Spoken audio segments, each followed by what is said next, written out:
آپ سب پر سلامتی ہو. اسد آوان کا لکھا ہوا ہے.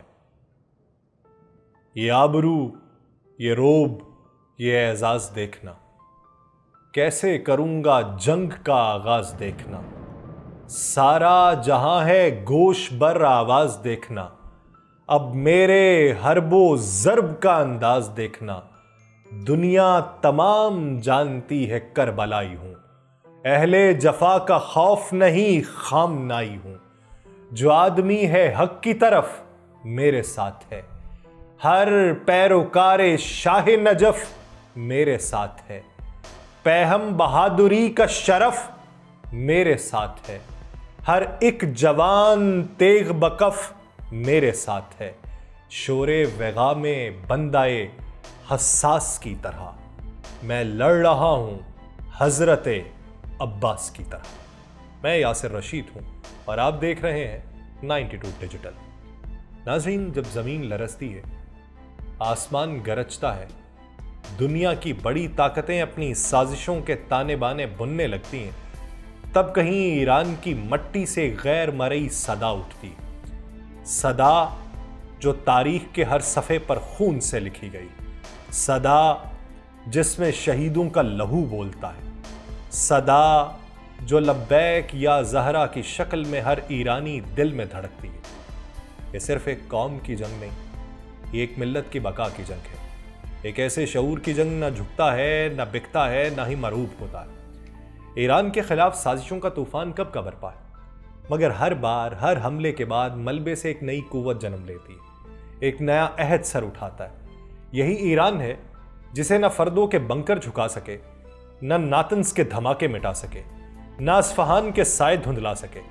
خیبر میزائل جب آسمان چیر کر دشمن پر گرا تو یہ محض بارود کا وار نہیں تھا، یہ عاشورہ کی اس قسم کا اظہار تھا اور اس حریت کی للکار تھا کہ ہم سر دیں گے مگر باطل کے آگے کبھی نہیں جھکیں گے. جب دشمن بن گوریون جیسے محفوظ سمجھے جانے والے مقامات پر اپنے آپ کو لرزتے دیکھتا ہے تو ایران کے میزائل نہیں، اس کی غیرت، اس کا عشق وطن اور اس کا وعدہ شہداء سے دشمن کے حصاروں کو چیر دیتا. یہ وہی ملت ہے جو کربلا کی پیاسی ریت سے اٹھ کے آج کے تل ابیب تک لڑکارنے کا حوصلہ رکھتی ہے. یہ خالی زمین نہیں، یہ حرم کا سایہ ہے. یہ وہ پرچم ہے جس پر حسین کی امت لکھا ہے اور اس امت کو نہ نیٹو ڈرا سکتی ہے، نہ بائیڈن، نہ ہی ٹرمپ کی دھمکیاں چکا پائیں. اب جب خیبر کی گونج پھر سے فضاؤں میں بکھری ہے، جب دشمن کے دل تہران کی مٹی کے دھڑکن سے کانپنے لگے، تو دنیا کو جان لینا چاہیے کہ ایران صرف جغرافیہ نہیں، یہ نظریہ ہے، ایک کربلا کی گواہی ہے، یہ امام خمینی کی وصیت ہے، یہ سید علی خامنائی کا عزم ہے، اور یہ وہ حریت ہے جو آخری سانس تک اپنے وقار، اپنی خود مختاری اور اپنے شہداء کے لہو کی قسم کھا کر کہتی ہے ہم نہ تھکیں گے، نہ جھکیں گے، نہ رکیں گے، کیونکہ ہم ظہور کے منتظر سپاہی ہیں. ایران اور اسرائیل کی جاری کشمکش نے ایک ایسا موڑ لے لیا ہے جسے مشرق وسطیٰ کی تاریخ کا سب سے سنگین لمحہ کہا جا سکتا ہے. ایران نے اسرائیل کے خلاف اب تک کے سب سے بڑے اور ہمہ گیر حملے میں 20 سے زائد اہداف کو نشانہ بنایا، جس میں اسرائیل کا مرکزی بین الاقوامی فضائی اڈہ بن گوریون ایئرپورٹ شامل ہے. یہ حملہ نہ صرف فوجی لحاظ سے شدید تھا بلکہ علامتی طور پر بھی اسرائیل کے داخلی نظام سلامتی پر کاری ضرب کے مترادف تھا. اس کارروائی کی خاص بات یہ تھی کہ پہلی بار خیبر میزائل کا استعمال کیا گیا، جو ایران کے بیلسٹک میزائل ٹیکنالوجی میں ایک سنگ میل کی حیثیت رکھتا ہے. خیبر میزائل اپنی رینج، درستگی اور تباہ کن صلاحیت کے اعتبار سے ایک ایسا ہتھیار ہے جسے ایران نے برسوں کی تحقیق اور تجربات کے بعد عملی میدان میں اتارا.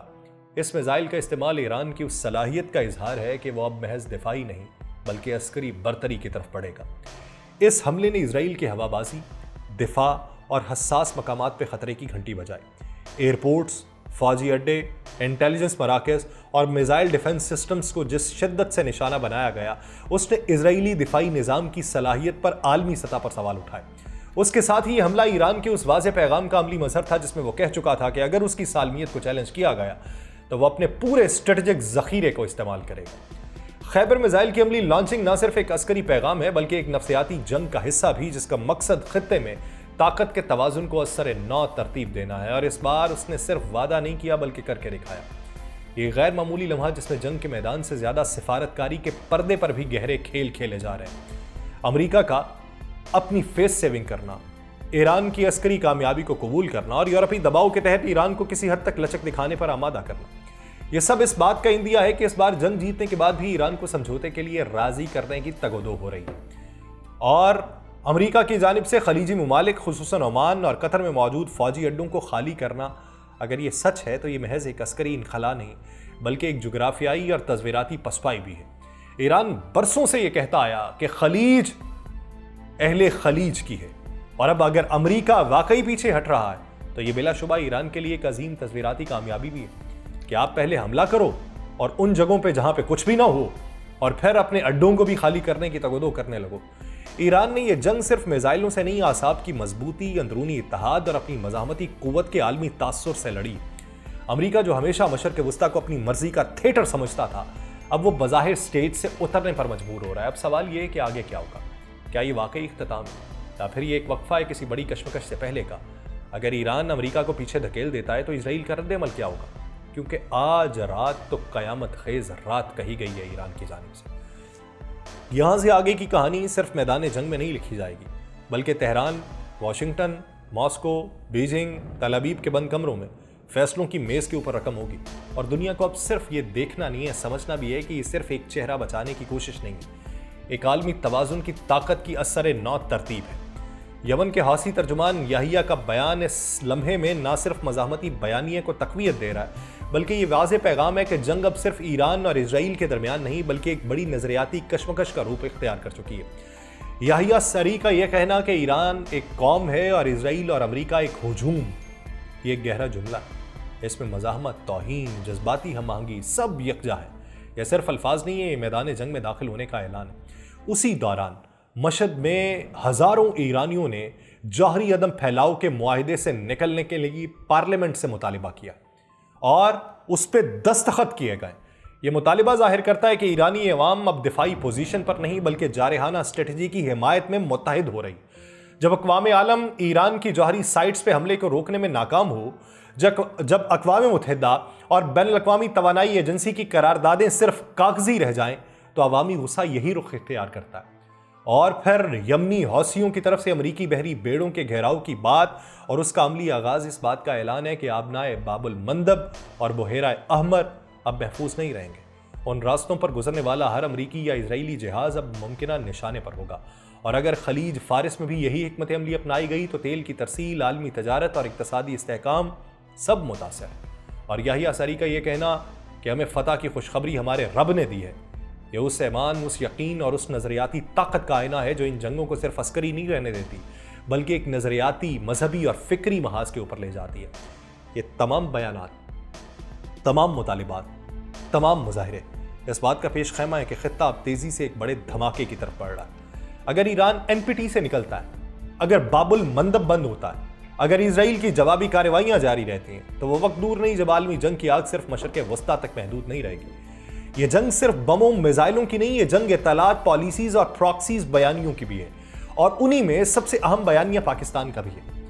ایک ایسا ملک جو بیک وقت ایران اور سعودی عرب دونوں کے ساتھ مذہبی، جغرافیائی اور معاشی رشتوں میں بندھا ہوا ہے، جو چین کا اسٹریٹجک اتحادی ہے اور جس کی فضائی و بری حدود خطے کے لیے غیر معمولی جغرافیائی اہمیت بھی رکھتی ہے، ایسے میں پاکستان کا اصولی موقف کیا ہوگا؟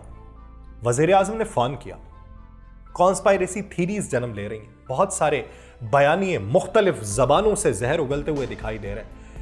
اب کی اس موجودہ منظرنامے کی کڑی میں جو نہ صرف دانش مندانہ بلکہ خطے کی آگ کو مزید پھیلنے سے روکنے کے لیے ایک مضبوط اخلاقی دیوار کے طور پر پاکستان نے یہ واضح کیا ہے کہ اس کی سرزمین، فضائی حدود یا سمندری راستے ایران پر حملے کے لیے استعمال نہیں ہوں گے اور نہ ہی وہ کسی بیرونی طاقت کے فوجی عزائم کا اعلی کار بنے گا۔ وزارت خارجہ نے امریکہ کی جانب سے فردو، ناتنز اور اصفہان پہ حملوں کی نہ صرف مذمت کی بلکہ اسرائیلی جارحیت کو کھل کے چیلنج کیا اور ایران کے دفاعی حق کو تسلیم کیا۔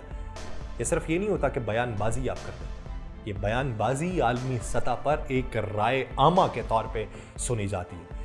پاکستان کی خارجہ پالیسی اس وقت ایک ایسے نقطے پہ ہے جہاں وہ کسی فوجی بلاک یا پراکسی جنگ کا حصہ اگر بنتا ہے تو اس میں بات چیت اور ثالثی کی راہ کے اوپر بنے گا، اور یہی وجہ ہے کہ پاکستان نے عالمی فورم پہ اسرائیل کی کھلی جارحیت کے خلاف ایران کی مکمل اخلاقی، سیاسی اور سفارتی حمایت کا اعلان کیا۔ مگر ایک اور پہلو جس نے اس جنگ کو مزید پیچیدہ کیا۔ وہ فردوں کے مقام پہ حملے سے 30 گھنٹے پہلے 20 ٹرکس کی موجودگی ہے۔ سیٹلائٹ فوٹیج میں صاف دیکھا جا سکتا ہے کہ یہ ٹرک آئے، کچھ دیر رکے، پھر واپس چلے گئے۔ سوال یہ ہے کہ ان ٹرکس کو کس نے الرٹ کیا؟ کیا ایران کے پاس کوئی پیشگی انٹیلیجنس تھی یا پھر یہ اطلاع کسی دوست ملک نے فراہم کی؟ کس نے کہا؟ یا یہ خاموشی سے ایک اہم پیغام پہنچایا گیا؟ یہ وہ راز ہے جس پر ابھی پردہ پڑا، لیکن اس کی پرتیں آنے والے دنوں میں کھل سکتی ہیں۔ پاکستان کو اگر دیکھا جائے، جس نے استقامت اور غیر جانبداری کے ساتھ اس جنگی ماحول میں اپنی پالیسی کو ترتیب دیا ہے، وہ ایک ریاست کی نشانی ہے۔ مگر یہ وقت صرف بیانات کا نہیں بلکہ عقل مند سفارتی چالوں، خفیہ سفارتی پیغامات اور پالیسی کی بصیرت کا۔ اور اگر ایک ذمہ دار ایٹمی ریاست کے طور پہ خود کو اگر پاکستان پیش کر رہا ہے تو امن کے واحد دروازے کے طور پر یہ اقدامات اٹھا رہا ہے۔ اب اس ضمن کے اندر اگر کوئی خود کو یہ شاطر سمجھتے ہوئے وعدہ کچھ اور کرے، اقدامات کچھ اور اٹھائے، تو ادھر بھی اتنی زیرک، اتنی ذہنی پختگی تو دیکھی گئی کہ بر وقت کسی نہ کسی محاذ کے اوپر کوئی نہ کوئی تو اقدام اٹھایا گیا ہوگا۔ برطانیہ کے وزیر اعظم سر کیئر سٹارمر نے ایران پہ امریکی حملوں کے بعد پیدا ہونے والی سنگین صورتحال پہ پہلی مرتبہ کھل کے رد عمل دیا۔ جب ان سے سوال کیا گیا کہ کیا آپ متفق ہیں کہ حالات واقعی خطرناک حد تک بگڑ چکے ہیں اور کیا آپ تیار ہیں کہ ضرورت پڑنے پر برطانیہ فوجی مدد فراہم کرے گا، تو واضح جواب تھا، میری ساری توجہ کشیدگی میں کمی پہ ہے۔ برطانیہ ان حملوں میں شامل نہیں تھا۔ یعنی جسٹیفیکیشن، توجیحات بیان کرنا اور کہنا کہ میرا دامن تو صاف ہے۔ یہ بیان بظاہر محتاط سفارتکاری کا اظہار ہے، لیکن اس کے پس پردہ کئی اشارے چھپے۔ ایک جانب برطانیہ امریکہ کا تاریخی اتحادی ہے، دوسری جانب مشرق وسطیٰ میں کسی بھی نئی جنگ کا براہ راست اثر لندن سمیت یورپ کی سلامتی پہ پڑے گا۔ اور کیئر سٹارمر نے فی الحال فوجی حمایت سے گریز کیا، لیکن اس کے جواب میں جو ابھی چھپا ہے وہ غیر یقینی حالات میں برطانیہ کی ممکنہ پوزیشن کا دروازہ کھلا رکھتا ہے۔ برطانیہ میں جب اجلاس بلایا گیا، یہ اس وقت کا بیان ہے، اور وہ اجلاس جو ہنگامی صورتحال پہ بلایا گیا جس کا مقصد کوبرا کا اجلاس تھا، مشرق وسطیٰ میں بڑھتی کشیدگی کے ممکنہ اثرات کا جائزہ لینا۔ اور سیاسی مبصرین کے مطابق اگر ایران کی جانب سے کوئی سخت رد عمل آیا یا اسرائیل پہ ایک اور بڑا حملہ ہوا تو برطانیہ کو اپنی پوزیشن واضح کرنا ہوگی۔ اس وقت صرف ڈی ایسکلیشن کی خواہش کہا جا رہا ہے کہ کافی نہیں ہے، لیکن چین کی وزارت خارجہ کے ترجمان نے صدر ڈونلڈ ٹرمپ کے اس اعلان پہ سخت رد عمل دیا، جس میں انہوں نے ایران کے فردو، نتنز اور اصفہان میں موجود جوہری تنصیبات پہ امریکی حملوں کی تصدیق کی۔ ترجمان نے کہا کہ چین امریکی حملے کی شدید مذمت کرتا ہے، بالخصوص ان تنصیبات پہ حملہ جن کی نگرانی عالمی ادارہ جوہری توانائی کر رہا ہے۔ یہ بین الاقوامی قوانین اور اقوام متحدہ کے چارٹر کے بنیادی اصولوں کی سنگین خلاف ورزی ہے۔ چین کا موقف واضح تھا کہ یہ اقدام مشرق وسطیٰ میں کشیدگی کو غیر معمولی حد تک بڑھا رہا ہے اور خطے کو مزید عزم استحکام کی طرف دھکیل رہا ہے۔ چین نے تمام فریقین بالخصوص اسرائیل سے مطالبہ کیا کہ وہ فوری طور پہ جنگ بندی کرے، شہریوں کی جان و مال کی حفاظت یقینی بنائے اور مذاکرات کی میز پہ واپس آئے۔ اور ترجمان نے یہ بھی کہا کہ چین عالمی برادری کے ساتھ مل کے انصاف کے قیام اور مشرق وسطیٰ میں امن و استحکام کی بحالی کے لیے ہر ممکن تعاون پر آمادہ ہے۔ لیکن اگر خطے کو ایٹمی میدان جنگ میں تبدیل کیا گیا تو پھر یہ جواب بھی دیا گیا کہ اثرات صرف ایران یا اسرائیل تک محدود نہیں رہیں گے۔ ادھر یہ منظرنامے میں ایک فعال اور ثالثی کردار تو ہے، لیکن یہ دیکھیے کہ پیشگی اطلاعیں دینے والے کون تھے۔ ان اطلاعوں کی بنیاد کے اوپر واپس حملے کی سکت رکھنے والا ایران وہ کس کس کا تشکر پھر سے دہرائے گا، گونجے گا اور فضاؤں میں ایک نئی حریت پیدا ہوگی۔ وقت کا انتظار کیجیے۔ مجھے دیجیے اجازت۔ اللہ نے کے بعد